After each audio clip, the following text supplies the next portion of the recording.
साथियों नमस्कार। आप लोगों के बीच में बहुत शानदार विषय शेयर करने वाला हूं। विषय क्या है थोड़ा सा समझेंगे। बदलाव के बारे में। साथियों बदलाव क्या है और बदलाव में क्या बदलाव करना चाहिए इस पे समझेंगे। साथियों प्रकृति का नियम ही बदलाव है और जो व्यक्ति अपने आप को बदलता है तो वो जो चाहता है वो करता है, और जो व्यक्ति अपने आप को बदलता नहीं वो चाह के भी कुछ नहीं कर पाता है। जैसे हम जानते हैं कि हम बचपन में 1 नंबर के जूते पहनते थे और उसके बाद में हमारी उम्र बढ़ गई तो उम्र के बाद में 2 नंबर, 3 नंबर, 5 नंबर, आज 7 और 8 नंबर लगने लगे हैं। तो इसी प्रकार हर व्यक्ति को समय के साथ बदलना चाहिए। बात करते हैं हम और बदलाव की, तो पहले हम देखते थे हमारे गांव में कुआं से पानी लेके आते थे। Yes sir.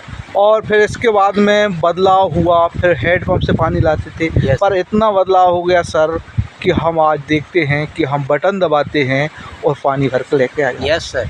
देखिए बदलाव ही प्रकृति का नियम है। और हम एक चीज़ और देखते हैं कि पहले हम बैंकों में पैसा डालने के लिए जाते थे, निकालने के लिए जाते थे, पर अब हम देखते हैं कि लोग मोबाइल के माध्यम से पैसा डालते भी हैं और निकालते भी हैं। तो बदलाव हुआ का नहीं, और बदलाव होने भी चाहिए। पर हम थोड़ा आय के साधन में बात कर लेते हैं कि लोगों के पास 3 जगह से आय है। पहली कृषि, दूसरी नौकरी और तीसरी बात करें व्यापार। पर तीनों जगह से आय, आज बात करें जनसंख्या बढ़ रही है और बेरोज़गारी आ रही है।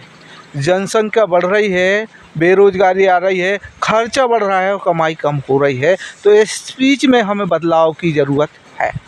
क्लियर ना सर? यस। तो हम ये देखते हैं कि हमारे आय के साधनों में फिक्स हो गया है। आज कृषि की बात करें तो हम 5 एकड़ से जितना अनाज निकालते थे उतना ही निकाल पा रहे हैं।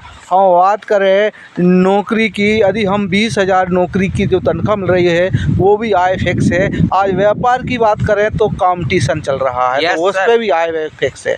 जी सर। तो हमें आज चैलेंज हर व्यक्ति के बीच में, जो जितना चलेगा, जो जितना करेगा उतना ही पाएगा, और आने वाले समय में उस कार से हमें उतना ही मिल पाएगा जितना मिल रहा।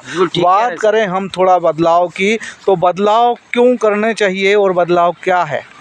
देखिए इन चीज़ों में बदलाव हुआ, आय के साधनों में बदलाव हुआ। और फिर बात करें हम बाज़ार व्यवस्था की, तो हमारी बाज़ार व्यवस्था में जो खर्चा हो रहा है उस पर बदलाव होने चाहिए, नहीं होने चाहिए, हम जानते हैं। Yes sir. देखिए हम देखते हैं, हम जब भी कोई प्रोडक्ट लेते हैं वो दुकानदार से लेते हैं। उस प्रोडक्ट में हमें कितना बचत हो रहा है और कितना होने चाहिए ये हमें कुछ भी मालूम नहीं सर। क्योंकि हम थोड़ा सा पुराना बाज़ार व्यवस्था में देखेंगे कि एक कंपनी होती है और एक ग्राहक होता है।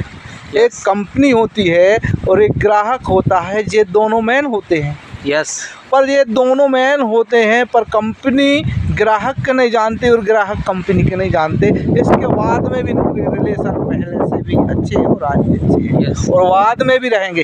पर इनके बीच में होता क्या है इसके बारे में जानकारी समझेंगे हम।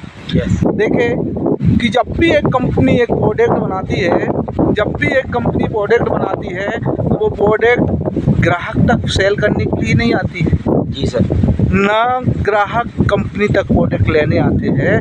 और उसके बीच में जब भी एक प्रोडक्ट बनाती है तो कंपनी ग्राहक को बताने नहीं आती है कि ये प्रोडक्ट बना है, इस प्रोडक्ट में क्या क्वालिटी है, ना ग्राहक जानकारी लेता। पर कंपनी और ग्राहक के बीच में एक टीवी के माध्यम से ऐड होता है, उस ऐड के कारण से उस प्रोडक्ट की कीमत बढ़ जाती है। Yes sir. डीलर के पास आती है तो और बढ़ जाती है, एजेंट के पास आती है तो और बढ़ जाती है, और एक थोक विक्रेता के पास आती है तो और बढ़ जाती है, और एक छोटी दुकान में और बढ़ जाती है। जो 5 की सामान कंपनी बनाती है वो हम पे 10 की मिलती है। बिल्कुल ठीक सर। जी सर। ये हमारे खर्च करने के तरीके में जो 50% जो बीच के बिचौलिए खा रहे हैं, उस पे हमारा अभी तक बदलाव हुआ क्या? नहीं हुआ सर। बदलाव होने चाहिए क्या? होना चाहिए सर। देखिए, बिल्कुल। अब हम समझेंगे यस कि सर। एक नए बाज़ार व्यवस्था की बात, यहाँ पे कंपनी होती है और यहाँ पे ग्राहक होता है। बिल्कुल ठीक सर। यहाँ पे कंपनी होती है, यहाँ पे ग्राहक होता है, बीच में होती है एक दुकान। जी सर। उस दुकान से जब भी आप सामान लोगे तो 10 से 20% की छूट मिलेगी। जी। यहाँ पे टीवी में ऐड करने वाले पैसा कमा रहे थे, इस प्रोडक्ट की जब भी ऐड करोगे तो आपको पैसा कमाने का मौका मिलेगा, कमाने का और बचाने का मौका। बहुत शानदार व्यवस्था है। इसके बारे में और भी हमारी जानकारी सुनील सर देंगे। वेलकम, स्वागत है Sunil sir. Thank you sir, बहुत बहुत धन्यवाद सर। बहुत शानदार तरीके से आपने इस प्लान मार्केटिंग प्लान को जो रखें, और उस मार्केटिंग प्लान में हमें ये समझ में आया सर कि बच्चा खर्च करने के साधन जो सर ने बताए हैं कि वो उसमें कोई बदलाव नहीं हुए, लेकिन बचत में हम बदलाव कर सकते हैं। आज हमें मौका है। ऐसी बहुत शानदार जानकारी को लेके बहुत बहुत धन्यवाद। Thank you sir.